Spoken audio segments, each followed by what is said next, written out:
السلام علیکم اسٹوڈنٹس، میرا نام شاہد محمود ہے اور میں حسن کوچنگ سسٹم کی جانب سے آپ کی خدمت میں حاضر ہوں۔ اور آج کا ہمارا جو ٹاپک ہے وہ نظریہ اور دو قومی نظریہ کے بارے میں ہم آپ سے پڑھیں گے، آپ کے ساتھ ڈسکس کریں گے۔ اور نظریہ کیا ہے؟ نظریہ کسی سوچ، فکر اور لاہ عمل کا نام ہے، اور اس کے استعمال کے کئی پہلو ہیں، لیکن جو مین پہلو ہے، غالب پہلو ہے، وہ سیاسی پہلو تصور کیا جاتا ہے، اور جو کہ ایک سیاسی نظام کی فکری اساس کو متعین کرتا ہے۔ اسٹوڈنٹس، ہم دیکھیں گے کہ نظریہ کا پڑھیں گے کہ نظریہ کا مفہوم کیا ہے۔ نظریہ سے مراد ایک ایسا لاہ عمل ہے جس کے زیر اثر افراد سے لے کر اقوام تک اپنی طبعی زندگیاں گزارتے ہیں،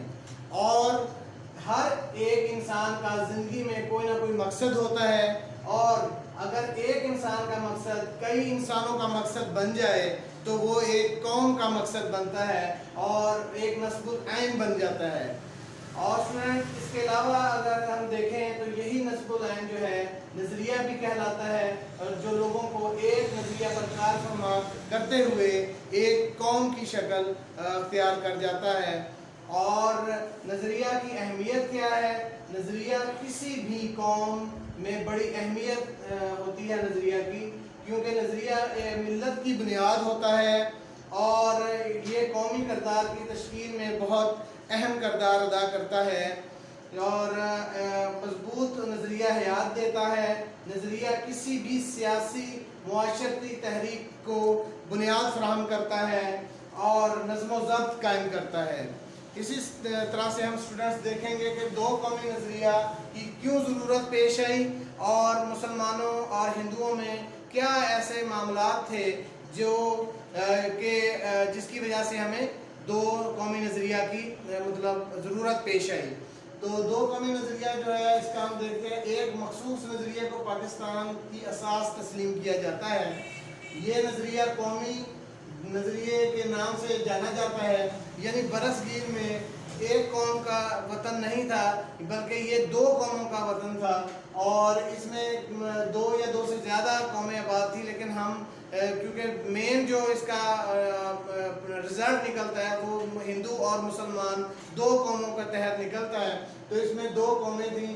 تو ان دو قوموں کے نظریات آپس میں نہیں ملتے تھے، نہ ثقافتی طور پہ، نہ سیاسی طور پہ، نہ ان کا اخلاقی تعلقات ایک جیسے تھے۔ تو انڈین نیشنل کانگریس کا یہ دعویٰ تھا کہ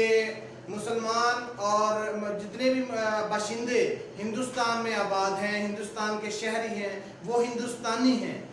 اور ہندوستانی ہونے کے ناطے انہیں کسی اور ملک کی یا کسی اور نظریے کی ضرورت نہیں ہے۔ تو لیکن مسلمان رہنماؤں کا دعویٰ تھا کہ مسلمان مذہبی طور پر، سیاسی طور پر، اخلاقی اور ثقافتی طور پر ہندوانہ رسم و رواج سے ان کا علیحدگی کا ایک تصور تھا، اور ایک ڈیفرنٹ ان کا اوپینین تھا۔ تو وہ مسلمانوں کا یہ دعویٰ تھا، مسلمان رہنماؤں کا، کہ ہم ہندوستان میں اکٹھے نہیں رہ سکتے، علیحدہ ملک چاہیے۔ تو دو قومی نظریے کی ابتدا 1400 سال پہلے نبی پاک صلی اللہ علیہ وسلم نے ہی کر دی تھی، کیونکہ جب بھی مسلمانوں سے مقابلہ ہوا کفار اکٹھے ہو گئے، کسی ایک گروہ سے مقابلہ ہوتا تھا تو باقی کفار بھی اکٹھے ہو جاتے تھے، تو نبی پاک صلی اللہ علیہ وسلم نے ملت اسلامیہ اور ملت کفر میں دنیا کے رہنے والے باشندوں کو تقسیم کیا، اور برصغیر میں دو قومی نظریے کی ابتدا جو جب ہوئی تو قائد اعظم نے فرمایا کہ پاکستان اسی دن بن گیا تھا جس دن پہلا ہندو مسلمان بنا تھا، اور برصغیر میں دو قومی نظریہ سے مراد یہاں ایک نہیں بلکہ دو قومیں ہندو اور مسلمان آباد ہیں۔ ان دونوں کے درمیان مذہبی، ثقافتی اور سیاسی اختلافات بھی ہیں، اور جس کی وجہ سے دو مختلف سیاسی مذہبی نظریات پروان چڑھے۔ تو اسٹوڈنٹس، یہ ہمارا آج کا ٹاپک تھا جس میں ہم نے نظریہ اور دو قومی نظریہ کی بیسکس کو پڑھا۔ انشاءاللہ حسن کوچنگ کے پینل سے، حسن کوچنگ سسٹم کے پینل سے ہم نیکسٹ بھی آپ کے سامنے لیکچرز لے کے آئیں گے۔ تو تب تک کے لیے اللہ حافظ، السلام علیکم۔